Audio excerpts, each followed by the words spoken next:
Gloria a Dios. Romanos capítulo 6, versículo 11 al 18, completando algunas de las palabras que Dios nos viene hablando en este tiempo, unos mensajes que hemos recibido de parte de Dios, como decía el otro día el pastor Leo, que recordó qué bueno, ¿no? Que es recordar los distintos mensajes, porque a veces recibimos tantos mensajes, los domingos, más los que escuchamos, a veces, no sé si a usted le pasa lo que me pasa a mí, a veces no sé quién me lo dijo, de dónde lo recibí, porque en el YouTube, que subimos por acá, que entramos por acá, que escucho este mensaje, yo no sé si es bueno, tenga la seguridad que lo recibió de mí. Ahora, si no es malo, entonces no.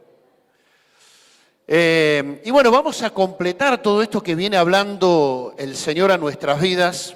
Por eso, Romanos capítulo 6, versículo 11, nos contesta una pregunta que es muy importante que nos hagamos. ¿Para qué nos libertó Cristo? ¿Para qué nos libertó Cristo? Porque no nos libertó simplemente para que nuestros nombres fueran escritos en el libro de la vida, ¿no? Y cuando subamos allá, San Pedro se fije y dije, sí, acá está tu nombre. Allá en la tierra no hiciste nada, no cumpliste un propósito, pero como la salvación es por fe, pasaste directamente a la presencia de Dios, pero en la tierra viviste como quisiste, no hiciste nada. Pero ¿para qué nos libertó Cristo? Más allá de que tengamos la salvación, que es un regalo por gracia perfecto que hemos recibido de parte de Dios, ¿no? Esta pregunta, ¿para qué nos libertó Cristo?, es lo que debemos preguntarnos también en base a lo que venimos recibiendo de estar en los negocios de Dios, de profundizar en su voluntad. Tiene que ver para qué te libertó Jesucristo. Y si nos contestamos esta pregunta, también nos podemos contestar, la pregunta es ¿cómo vive el justo? Si sabemos para qué nos libertó, entonces eso nos contesta la pregunta ¿para qué vivimos?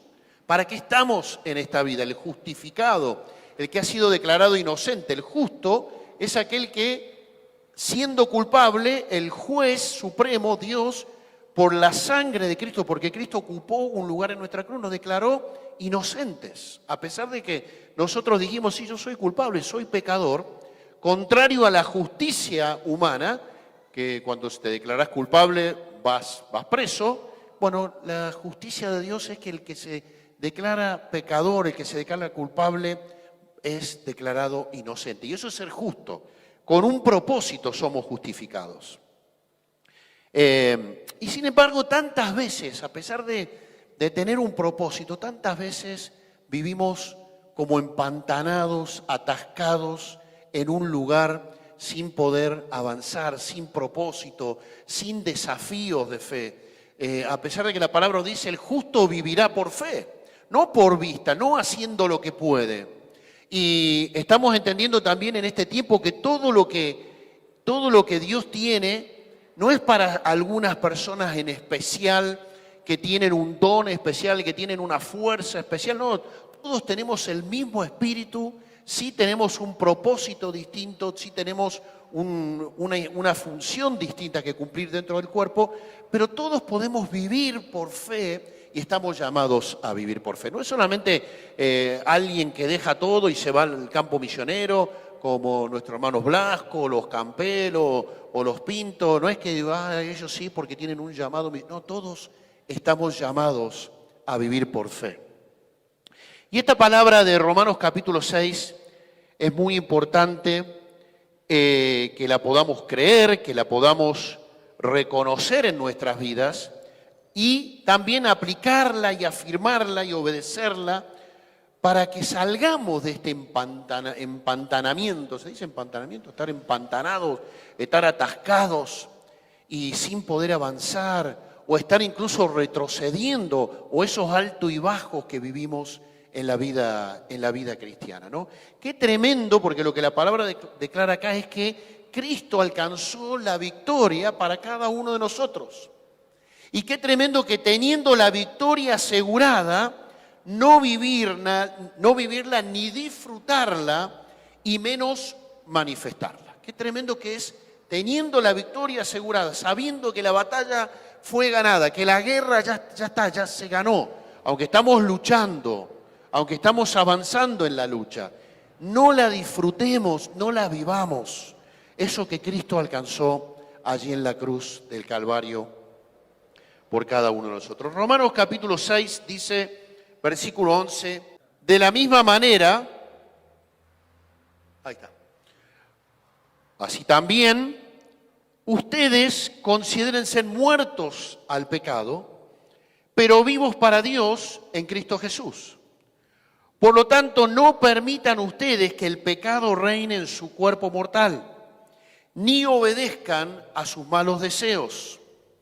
No ofrezcan los miembros de su cuerpo al pecado como instrumentos de injusticia, al contrario, ofrézcanse más bien a Dios como quienes han vuelto de la muerte a la vida, presentando los miembros de su cuerpo como instrumento de justicia. Así el pecado no tendrá dominio sobre ustedes, porque ya no están bajo la ley, sino bajo la gracia. Amén. Amén. Lo primero que declara acá la palabra es que estamos muertos al pecado, pero vivos para Dios. En Cristo tenemos esa vida que es abundante, que es lo que nos alcanza, que nos llena de propósito, que llena nuestra vida con un sentido. El mayor problema del ser humano es encontrarle sentido a su vida, sabiendo que el otro día me contaba Leo, que hay un autor que, ¿cómo era? Que se pregunta que su vida es para la muerte, ¿no es cierto? Algo así me contaba ahora que el filósofo vive para... El ser humano sabe que va a morir, es inexorable. Entonces el verdadero punto es ¿para qué vivir mientras estamos en esta vida? Y qué triste que algo así, ¿está bien? Bueno, más o menos. Total, yo no soy el filósofo tampoco, así que bueno. Pero encontrar el sentido de la vida, cuando tenemos la vida de Jesús en nosotros, encontramos aquello que nos da el sentido de esta vida, que es vivir no para nosotros, sino vivir para Dios. Y la palabra hace una afirmación tremenda de aquello que nos hemos apropiado por fe de la victoria de Cristo. Hace una declaración legal, ¿sí? Es como si fuera un juez que le declara a alguien que está preso, ahora sos libre. Es la declaración legal. Es como cuando le llega mi hija que trabaja allí en Bower, me cuenta que ella es asistente social y trabaja con los que están presos. Y muchas veces ella tiene que hacerle, ¿cómo se llama? Entrevistarlos, preparándolos para esa salida de la cárcel y ver cómo están, si están cumpliendo. Bueno, y eso después de ese informe va al juez y el juez dice, bueno, está bien, cumplió su sentencia, va a poder salir. Pero la declaración legal que Dios hace, esta declaración en todos los niveles espirituales. Mi hermano, en el momento que vos aceptás a Jesucristo, Dios te declara justo, te declara libre y lo declara a las huestes espirituales de maldad. Por eso muchas veces a muchos cristianos y también a los que tenemos muchos años, cuando comenzamos en la vida cristiana no se nos terminan los problemas, por el contrario empiezan otro tipo de problemas. ¿Por qué? Porque Dios le ha declarado a las huestes espirituales de maldad, este es hijo mío ahora. Salió de la oscuridad y está en el reino de luz. Entonces el enemigo nos empieza a poner en la mira, empieza a centrarnos y empieza la lucha. Yo tantas veces nos asombramos a veces los pastores cuando alguien acepta a Cristo y empieza, y antes no tenía problemas, pero y ahora empezó un problema en mi hogar y empezaron los problemas con mis hijos. Jesús dijo, no he venido a traer paz. No he venido a traer paz sino disenso, porque hay una paz ficticia en la vida de aquellos que no tienen en Cristo. Es una paz de muerte, es una paz de cementerio. Claro, en el cementerio usted vaya una tardecita a tomar mate en el cementerio, va a ver que hay una paz impresionante. Claro, están todos muertos. Están todos enterrados. Bueno, sin Cristo hay una aparente tranquilidad, pero cuando entra Cristo al hogar, cuando entra Cristo al corazón de uno, allí comienza el disenso, comienza la lucha, porque comenzamos a vivir conforme a la cultura del reino, que va en contra de la cultura que todavía nuestra familia, nuestros amigos no entienden, y dicen, no, pero este se fanatizó, va a esa iglesia, ya le lavaron el cerebro. ¿Cuántas veces hemos escuchado eso también, no? Es que allí comienza, cuando Cristo llega a nuestra vida, comienza el tiempo de lucha, porque Jesús ha declarado, Dios ha declarado nuestra libertad a las huestes espirituales de maldad. Esto es lo que nos dice la palabra en Filipenses, ¿sí? La palabra de Dios dice que cuando Cristo murió en la cruz, allí estaba declarando a todas las huestes de maldad. Cuando Cristo muere y resucita, si no hubiera resucitado, hubiera sido todo inútil. ¿Qué fue lo que hizo Cristo allí en la cruz? Dice el versículo 9 y el versículo 10, en cuanto a un poquito el 9, pues sabemos que Cristo, por haber sido levantado de entre los muertos, ya no puede volver a morir. La muerte ya no tiene dominio sobre él.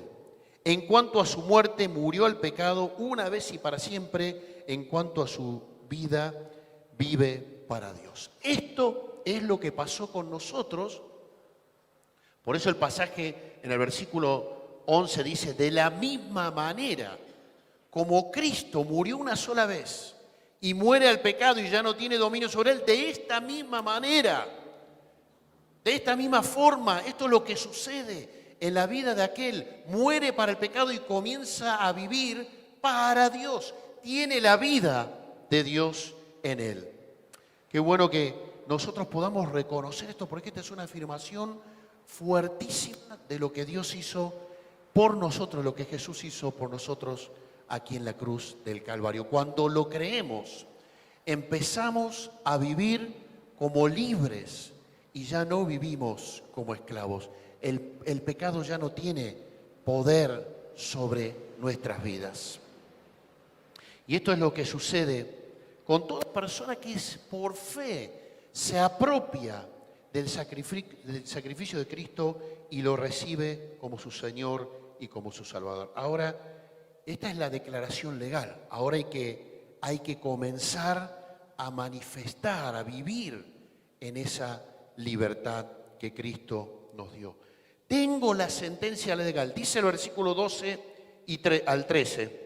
Por lo tanto, no permitan ustedes que el pecado, fíjense qué tremendo, no permitan. Antes no podíamos decidir. Antes no teníamos el poder para permitir o no permitir. Pero ahora dice el apóstol, ustedes no permitan. Es una decisión de nuestra voluntad. Dice, no permitan porque en ustedes tienen todo lo que necesitan para no permitir que el pecado reine en su cuerpo mortal, ni obedezcan a sus malos deseos. Inmediatamente el apóstol Pablo acá está declarando, hay una sentencia legal, somos libres, pero ahora podemos salir de la celda. Alguien nos abrió la celda y podemos empezar a vivir esta libertad que Cristo ganó por nosotros en la cruz. ¿Qué le parece, mi hermano? ¿Es algo hermoso que podamos vivir libres? No se pongan tan contentos. Yo le daría un aplauso al Señor por todo lo que ganó por nosotros en la cruz, ¿no es cierto? Él merece recibir toda la gloria por esto. Ahora dice que el pecado, con Cristo fui cruzamente crucificado, ya no vivo yo, más vive Cristo en mí. El pecado murió, como murió para Cristo, murió para nosotros, pero dice, no permitan que los malos deseos, ¿sí?, reinen en sus vidas, dice el pasaje. Los malos deseos parten de todos esos pensamientos que muchas veces arrastramos de nuestra vieja vida y que todavía están allí en nuestra mente como fortalezas espirituales, en base a alguna mentira, Y esos pensamientos producen esos malos deseos con los cuales luchamos. No estamos luchando contra nuestra vieja naturaleza. ¿Entiende esto, mi hermano, que no hay dos naturalezas en nosotros? No es que está por un lado el viejo hombre y adentro nuestro el nuevo hombre. No, el viejo hombre quedó crucificado. Ya no vivo yo, mas vive Cristo en mí. No hay una doble, no está el yin y el yang. El yin y el yang, ¿saben lo que es? Ese círculo con esa especie de S donde uno es negro, otro blanco, un circulito blanco en el negro y un circulito negro en el blanco, que quiere decir esa doble lucha, naturaleza que tiene el hombre entre el bien y el mal. No existe eso en el Hijo de Dios, ya quedó crucificado. Sos libre. Entendamos esto, creámoslo. Ahora sí hay malos deseos por pensamientos instalados en nuestra vida que tenemos que renovar. Tenemos la mente de Cristo, podemos pensar como Cristo, pero tenemos que renovar nuestra mente y muchas mentiras que proclamaron sobre nuestra vida. El otro día estaba hablando con un joven y yo conozco su familia, y su familia viene de un bisabuelo adúltero, su abuelo adúltero, su padre adúltero, sus hermanos adúlteros, y él que conoció a Cristo no es adúltero. ¿Por qué? Porque cortó con esa maldición, con esa herencia de maldición en Cristo Jesús. Eso es lo que pasó en tu vida también. Lo que sucedió en tu familia, ahora a partir de este momento es una herencia de bendición que la podés trasladar a tus hijos. Ellos tienen que aceptarlo, a Cristo también.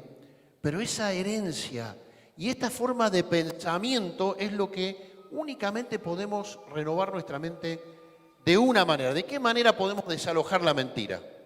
A través de la verdad.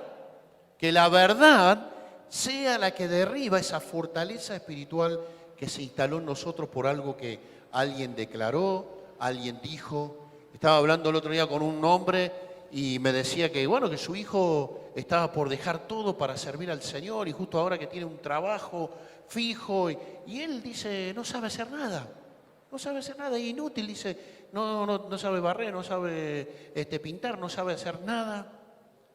Y yo digo, no, pará, no digas eso, Dios lo va a sostener. Pero mi hermano, como padres, lo que nosotros declaramos con nuestros hijos, tenemos que tener mucho cuidado. Tanto lo que declaramos para mal, como lo que declaramos para sobrevalorarlos. Vos sos un genio, sos el mejor. Bueno, no es ni un genio, ni es el peor, ni es el más malo de la clase, ni es el mejor de la clase.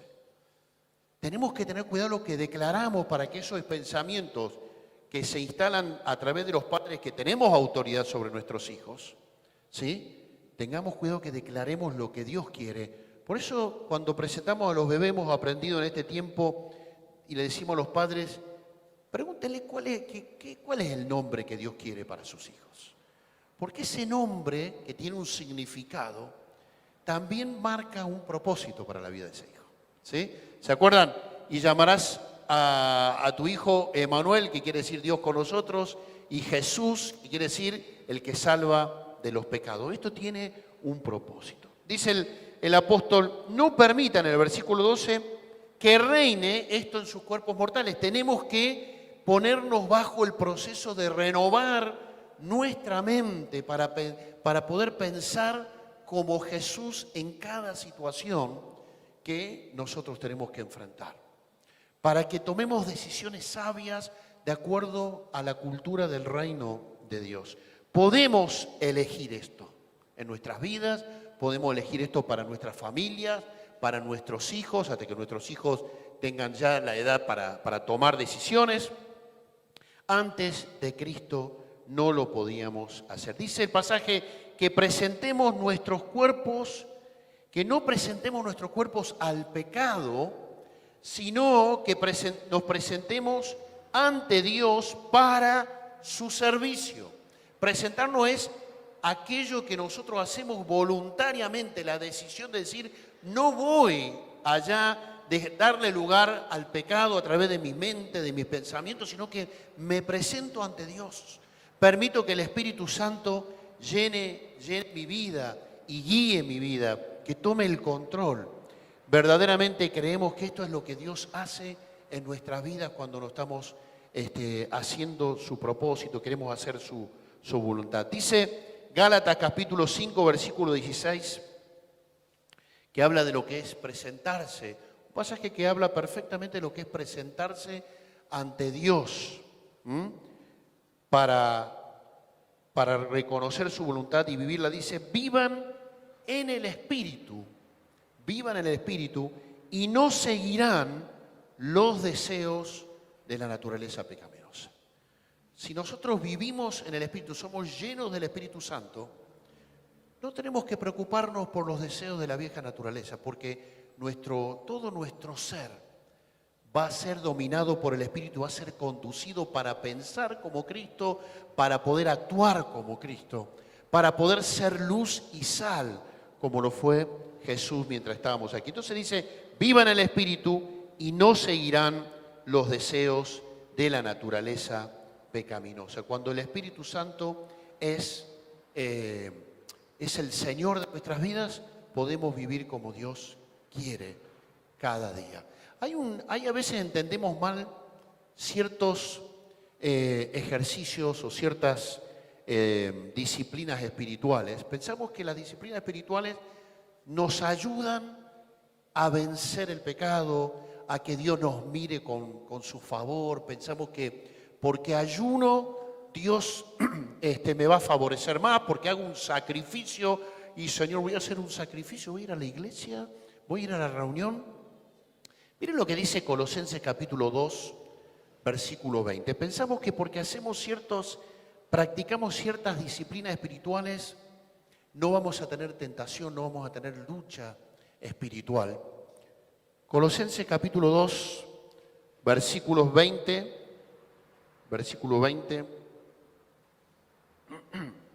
hasta el 3:1. Dice, si con Cristo ustedes ya han muerto a los principios de este mundo, ¿por qué como si todavía pertenecieran al mundo, se someten a preceptos tales como no tomes en tus manos, no pruebes, no toques? Estos preceptos basados en reglas y enseñanzas humanas se refieren a cosas que van a desaparecer con el uso. Son todas cosas terrenales, ¿sí?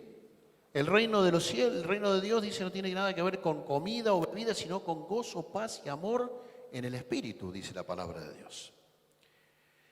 Tienen sin duda apariencia de sabiduría, con su afectada piedad, falsa humildad y severo trato del cuerpo, pero de nada sirven frente a los apetitos de la naturaleza pecaminosa.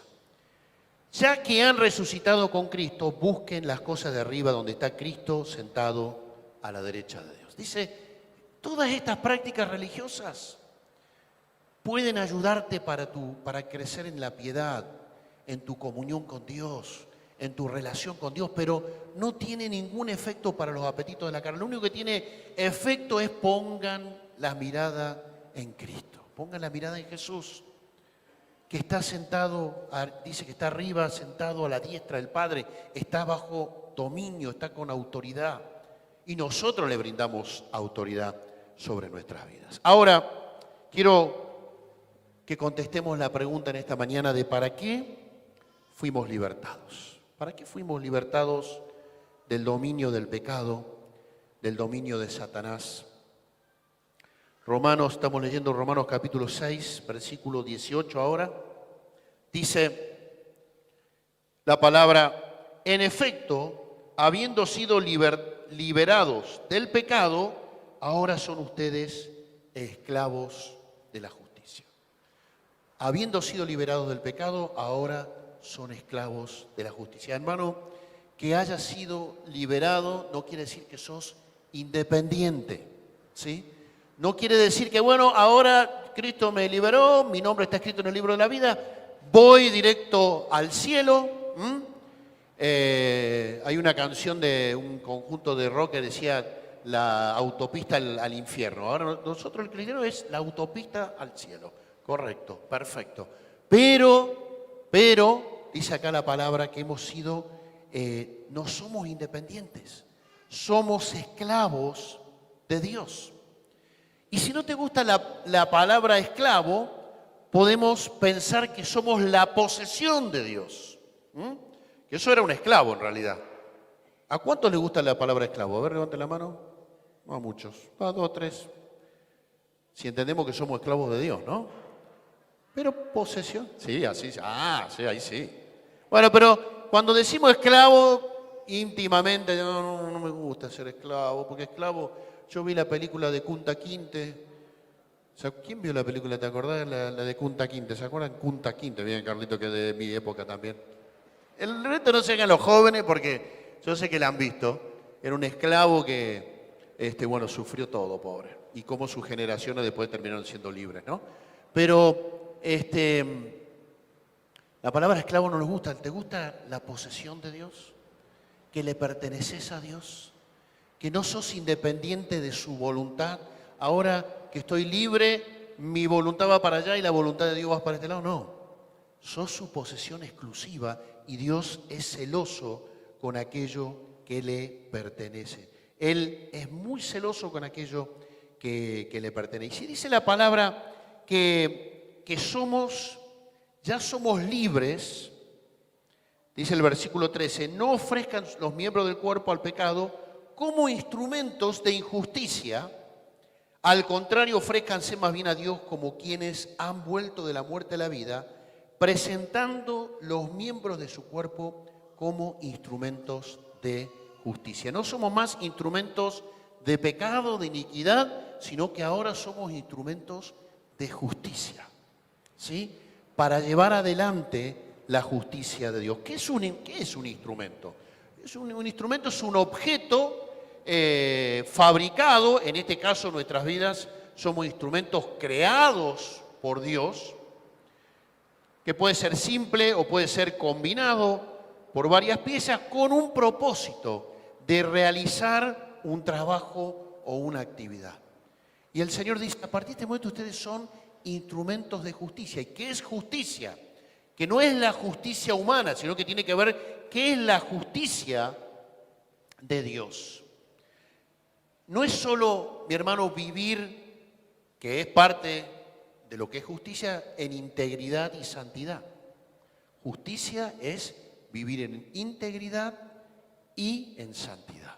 Integridad quiere decir que tal como parezco que soy acá adentro, que yo miro las caras, a ver, va a crecer un poquito el coso, el tapo, parecen todos santos, todos parecen buenos. Todos somos, oh, qué bien, este es santo, la cara.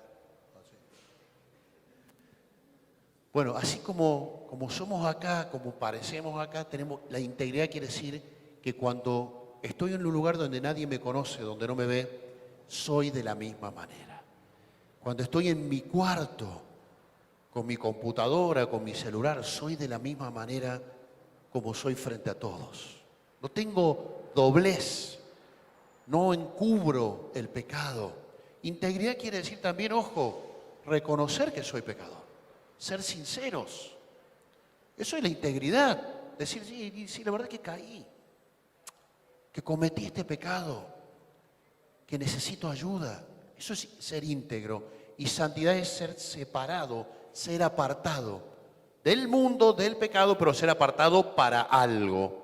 ¿Y qué es ese algo? Ese algo tiene que ver con manifestar el estilo de vida que Jesús modeló para nosotros mientras estuvo en esta tierra. Eso es justicia.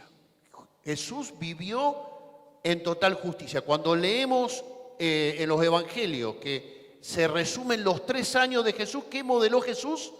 Modeló el estilo de vida, la justicia de Dios aquí en la tierra, que es el estilo de vida del reino. Modelar viene de esa idea de las modelos, ¿no es cierto? Las modelos que van por la pasarela y están modelando un vestido, una ropa, algo. Bueno, Jesús modeló un estilo de vida para nosotros, pero que no debemos caer en el error de decir, tengo que literalmente hacer lo que hizo Jesús en cada situación, porque no lo podemos hacer en nuestras fuerzas, no lo podemos hacer con nuestro conocimiento. Eso hacían los monjes en la antigüedad, trataban de separarse del mundo y decir, voy a vivir como hizo Jesús, y era imposible. Pero para eso tenemos el Espíritu Santo, amén.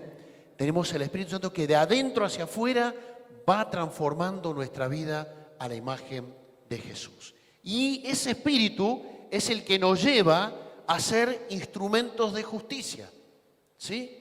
Aquellos que somos usados por Dios para realizar una actividad, una tarea que Dios tiene para cada uno de nosotros, distinta a la actividad o la tarea que tiene cada uno de nosotros. Cuando veníamos, yo resumí algunas frases que me gustaron de los mensajes que hemos venido recibiendo en estos días, porque cuando hablamos de instrumentos de justicia hablamos de el propósito, de la voluntad de Dios para nosotros. ¿Se acuerdan que la pastora Alicia habló de cuál es tu negocio? De los negocios de Dios, de estar en sus negocios. Jesús desaparece, estaban en una fiesta, los padres volvían en la caravana, pensaron que Jesús estaba allí en la caravana con todo el resto, celebrando. Como al tercer día se dieron cuenta, una vez a mí se me perdió la Luli, la más chica, 1 hora y mi señora casi me mata, imagínense, 3 días. La habíamos llevado la había llevado al conservatorio y la tenía que ir a buscar, que está en el centro, y como a la hora me acordé que tenía que buscar a Luli, salí a toda velocidad para buscar a Luli, no la encontraba, uy, ¿dónde se metió esta chica? Y vengo para acá y digo, Señor, ¿dónde se metió Lucila? ¿Dónde está? Y escucho desde el techo, acá estoy, papá, estaba acá en el techo, porque vivíamos antes acá en el fondo nosotros. Y en el techo, acá estoy, papá, ¿qué hace ahí arriba? Bueno, y hacía 1 hora, imagínense Jesús 3 días. Los padres recién se dieron cuenta el tercer día. Y ¿dónde está Jesús? Ahí lo buscaron en la caravana, se volvieron a Jerusalén, empiezan a buscar con la gente y lo encuentran con los maestros de la ley. Y le dice, pero Jesucito, le habrán dicho, Jesucito. Le habrán dicho, Jesucito. ¿Qué? Tenía 12 años, le habrán dicho, ¿por qué nos hiciste esto? Dice, pero ¿por qué me buscan? Dice, si en los negocios de mi padre me es necesario estar. Vení, Jesucito, le habrán tirado la oreja. No le tiraron la oreja. Y la madre se quedó pensando. Y esto es lo que tiene que ver con instrumentos de justicia. Estar en los negocios del Padre.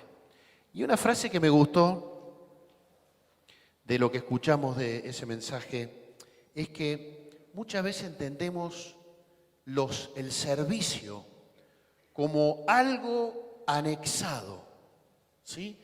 Algo que hago además de mi función principal, que es mi trabajo, mi profesión, para qué estoy en este mundo. Es como si fuera otra cosa más que hago. Sí, sirvo en la escuela dominicana.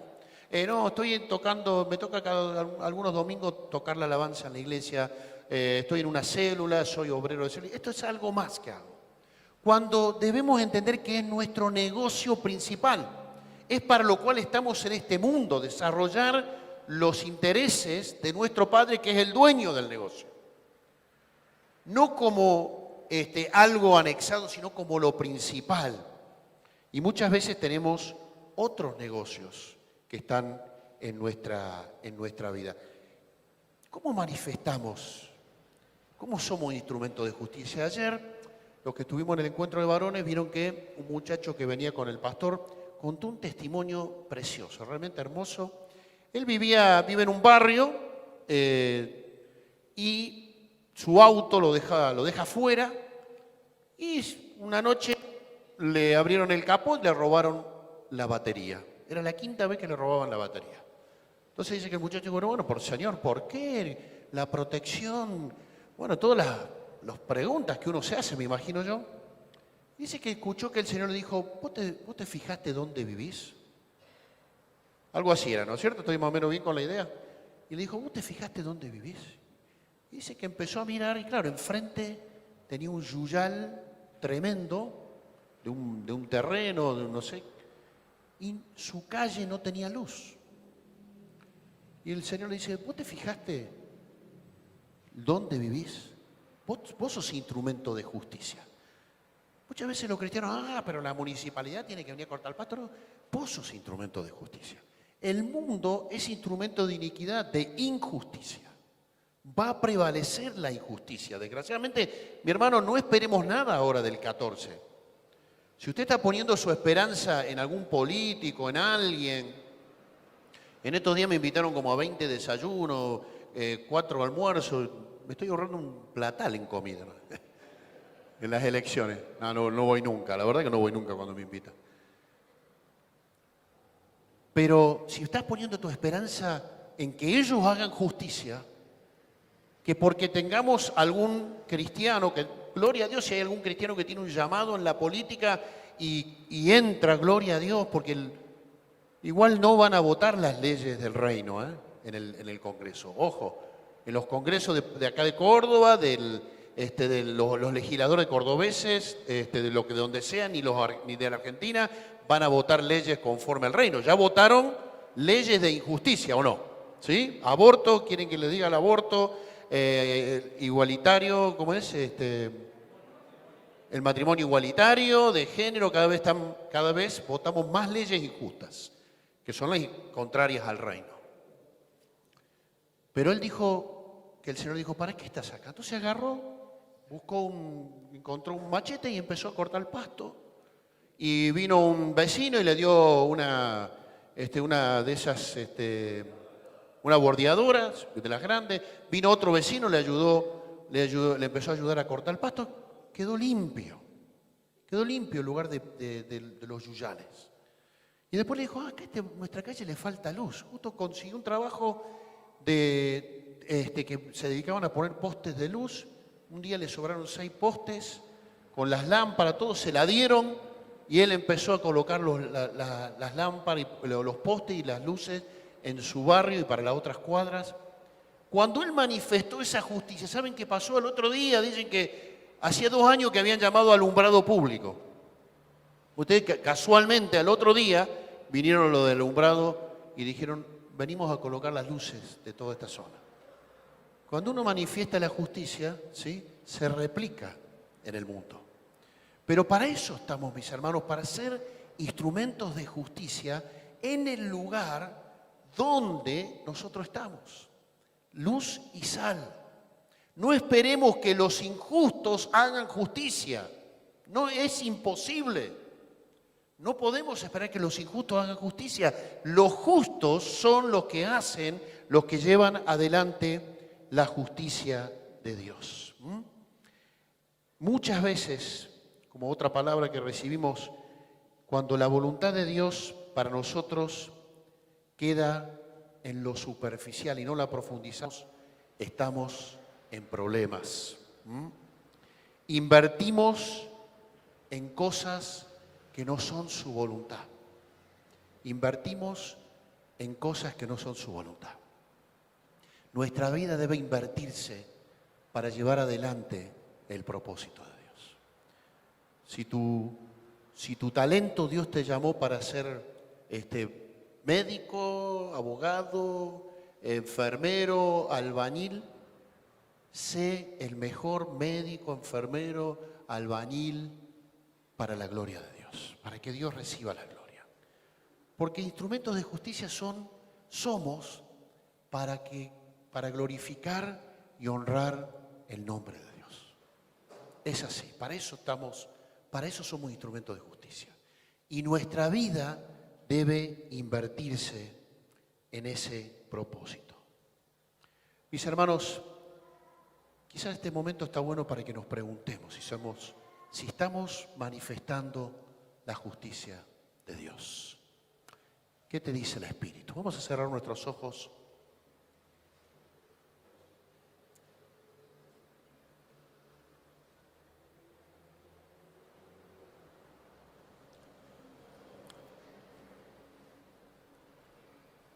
Gloria a Dios, aleluya. Te alabamos, papá. Algo tan bueno que dijo ayer el pastor Nelson, que me encantó. Cuando Pedro estaba allí, ya había muerto Jesús, resucitaba, pero Pedro se había olvidado que Jesús le había declarado el propósito de Pedro. ¿Cuál era el propósito de Dios para Pedro, según le dijo Jesús? Desde ahora serás pescador de hombres. Y Jesús ya muere, no aparecía. ¿Y dónde estaba Jesús? ¿Dónde estaba Pedro, perdón? Con otros amigos, pescando peces, volviendo a su antiguo oficio, volviendo a su antiguo propósito. Se había olvidado cuál era su propósito, no había profundizado. Jesús se aparece en la costa, los saluda, muchachos, no pescaban ni un pez. Yo como cuando algunos que conozco van a pescar y siempre nunca pescan. No dije nombre.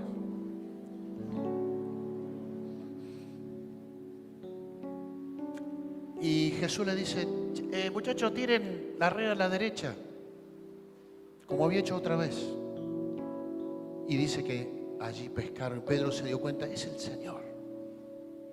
Se acordó del milagro que lo había hecho reconocer a Cristo como el Señor. Es el Señor. Me llama la atención porque se vistió, dice la palabra, y se tiró al agua vestido. Y fue nadando. Y lo único, a pesar de que Pedro lo había negado, a pesar de que Pedro no le estaba obedeciendo en el propósito, Jesús no le recriminó nada. Lo único, ¿qué le preguntó Jesús a Pedro? Pedro, ¿me amas? Pedro, ¿me amas? Y él dijo, vos sabés que te amo. 3 veces le preguntó, porque 3 veces le había negado. Y esto es lo que nos pregunta hoy el Señor. Si volviste para atrás en tu propósito, si Dios te declaró el propósito, su voluntad, y no estás en los negocios de Dios, no estás profundizando en su voluntad para llevarla adelante, para obedecerla, porque no te animás a dar un paso de fe. Que el llamado para andar en fe es para todos, mis hermanos, no solo nuevamente para los misioneros. El llamado de fe es para todos. Entonces lo único que te pregunta Jesús en esta mañana, ¿me amás? ¿Me amás verdaderamente? Y si vos podés contestar que sí, todo se ordena a partir de esa declaración. Todo se ordena. Si vos podés darte cuenta que lo podés amar a Dios incondicionalmente, todo el resto se ordena desde allí.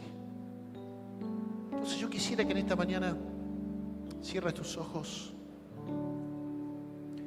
y simplemente contestes esta pregunta. Pero sinceramente, ¿lo amás a Dios?